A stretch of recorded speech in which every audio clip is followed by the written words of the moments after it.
भाई मेरा मान, तू भी दाम कम कर दे, वरना तुझे नुकसान हो सकता है। भाई मैं सिर्फ कमाने के लिए लोगों की सेहत से समझौता नहीं कर सकता। लेकिन मोहन, लोग तुझे छोड़कर उसके पास जा रहे हैं। जो असली स्वाद और सच्चाई की कद्र करते हैं वो जरूर लौट कर आएंगे। एक छोटा सा गांव था, रंगपुरा। कहते हैं हर गांव की एक पहचान होती है, लेकिन रंगपुरा की पहचान थी उसकी सुबह की खुशबू। गांव में दो तंदूरी वाले थे। मोहन एक साधारण ठेला वाला, जिसका तंदूरी चिकन तो स्वादिष्ट था ही, पर उसका दिल उससे भी ज्यादा साफ था। रघु बड़ा ठेला, चमक दमक बहुत, पर नजर हमेशा सिर्फ पैसों पर। लेकिन उस खुशबू के पीछे छिपा था एक ऐसा राज जिसे जानकर पूरा गांव हिलने वाला था। सुबह का समय था, चारों तरफ चहल पहल थी और लोग हंसते बोलते घूम रहे थे। उधर दूसरी तरफ मोहन का तंदूरी चिकन का ठेला भी लग चुका था, जहां लोग धीरे धीरे जुटने लगे थे। मोहन भाई, तुम्हारा चिकन खाकर ऐसा लगता है जैसे घर का प्यार मिल गया हो। भैया, मेरे लिए काम से ज्यादा ईमानदारी जरूरी है। जो खुद खा सकूं वही लोगों को देता हूं। ऐसा मसाला एक बार खाओ तो भूल ही नहीं पाओगे। भैया हर चीज ताजा रखता हूँ, यहाँ ना मिलावट है न किसी तरह का धोखा। उसी चौक के कोने में रघु का तंदूरी चिकन स्टॉल भी था, पर भीड़ उससे जैसे दूर ही रहती थी। ये मोहन, ये हमेशा मेरे रास्ते में क्यों आता है? पहले मेरा ठेला चलता था, अब सब उसके पास जा रहे हैं। उसके पास उसका वफादार नौकर छोटू चुपचाप खड़ा था। मालिक, लोग तो अब यही कहते हैं कि मोहन का चिकन सबसे साफ और स्वादिष्ट भी है। अरे चुप रह, मुझे मत समझा। कुछ भी जुगाड़ लगा, उसका ठेला बंद होना चाहिए बस। रघु ने अपने ठेले के सामने एक बोर्ड टांग दिया, जिस पर साफ लिखा था तंदूरी चिकन सिर्फ 120 रुपए प्लेट। जबकि दूसरी तरफ मोहन का तंदूरी चिकन 180 रुपए प्लेट बिक रहा था। जैसे ही सुबह हुई, कुछ ग्राहक चौक की तरफ आने लगे। उन्होंने देखा कि रघु ने अपने ठेले पर 120 रुपए प्लेट का बोर्ड लगा रखा है। ओए, 120 रुपए प्लेट, ये तो बहुत सस्ता है। चलो आज रघु का तंदूरी चिकन ट्राई करते हैं। धीरे धीरे भीड़ का रुख बदलने लगा। लोग मोहन के ठेले से हटकर रघु की ओर बढ़ने लगे। मोहन सब समझ रहा था, फिर भी चुप था।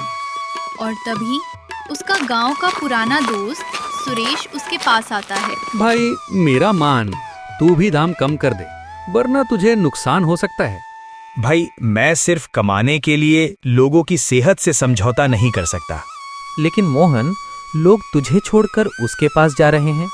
जो असली स्वाद और सच्चाई की कद्र करते हैं वो जरूर लौट कर आएंगे। रात का समय था। रघु अपने घर के अंदर खड़ा था और एक बड़े टब में कुछ मिला रहा था, जिसमें बासी चिकन और सड़े हुए मसाले भरे हुए थे।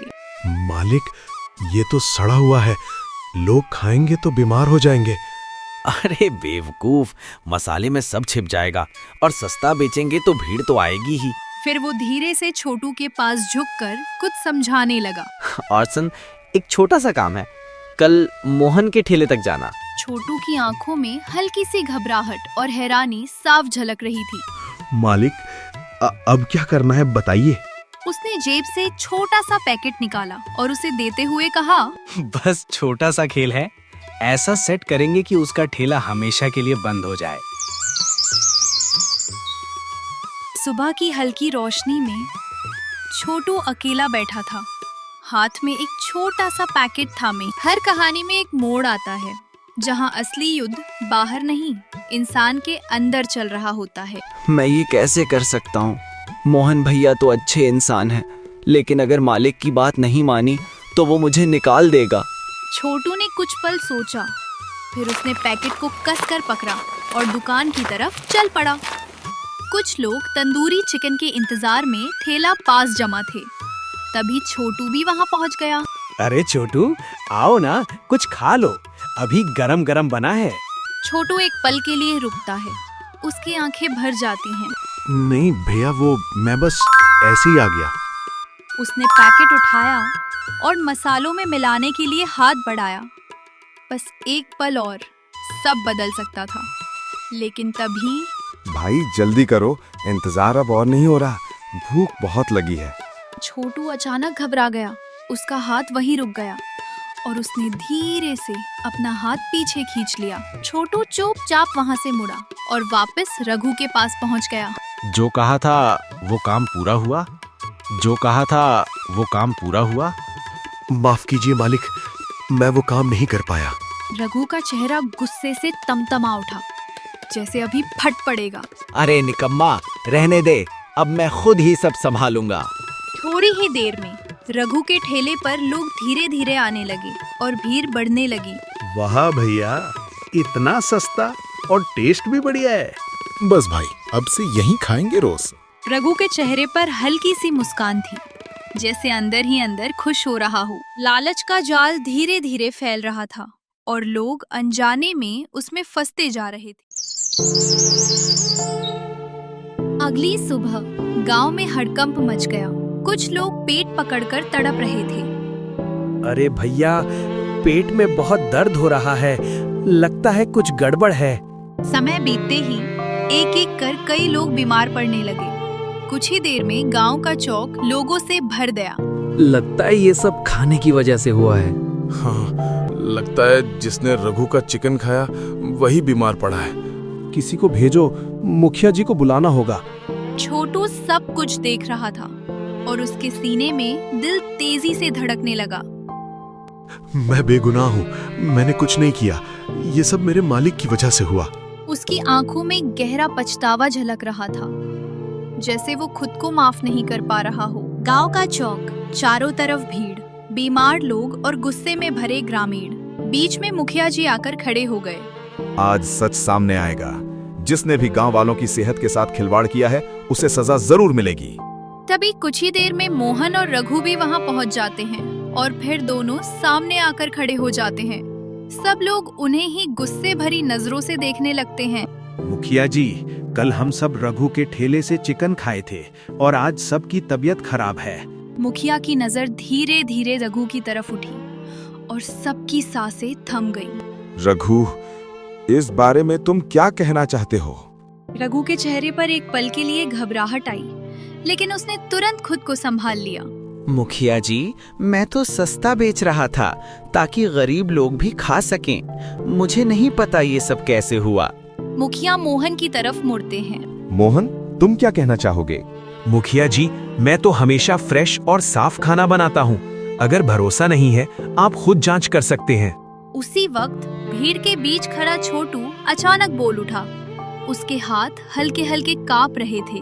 अरे रुकिए, मैं सब सच बता देता हूँ। सब लोग चुप हो गए और उनकी नजरें उस पर टिक गईं।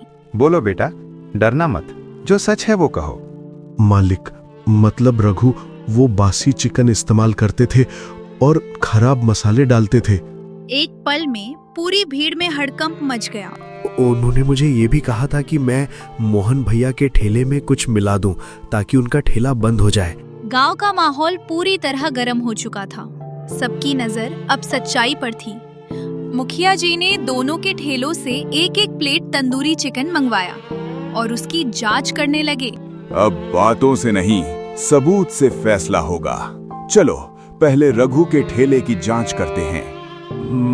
मेरे ठेले में सब सही है मुखिया जी, कुछ भी गड़बड़ नहीं है। जैसे ही मुखिया जी ने रघु का तंदूरी चिकन चेक किया, उसमें सड़े हुए स्वाद और मसालों से बदबू आ रही थी। रघु, ये क्या है? ये कैसा खाना बना रहे थे तुम? रघु के चेहरे पर साफ डर छा गया। वो पूरी तरह सहम गया था। उसके बाद मोहन के ठेले का चिकन चेक किया गया। उसमें ताजा और स्वादिष्ट चिकन मिला। अब तो साफ है, हमने पहले ही कहा था, मोहन सही है। रघु, तुमने लालच में आकर पूरे गांव की जान खतरे में डाल दी। ये बहुत बड़ा अपराध है। रघु ने सिर झुका लिया। आज से तुम्हारा ठेला हमेशा के लिए बंद किया जाता है और अब तुम गांव की सेवा करोगे ताकि अपने कर्मों का एहसास हो। मुखिया शांत भाव से मोहन की ओर देखने लगे। तूने सच्चाई से काम किया है। अब से पूरे गांव में जहां चाहे ठेला लगा सकता है। धन्यवाद मुखिया जी, आपका भरोसा बनाए रखूंगा और हमेशा साफ सुथरा खाना ही बनाऊंगा। भैया, मैंने गलत किया। अगर हो सके तो मुझे माफ कर। गलती मान लेना ही असली हिम्मत है। अगर चाहो तो मेरे साथ काम कर सकते हो। छोटू की आंखों में अचानक चमक आ गई, जैसे दिल से बोझ उतर गया।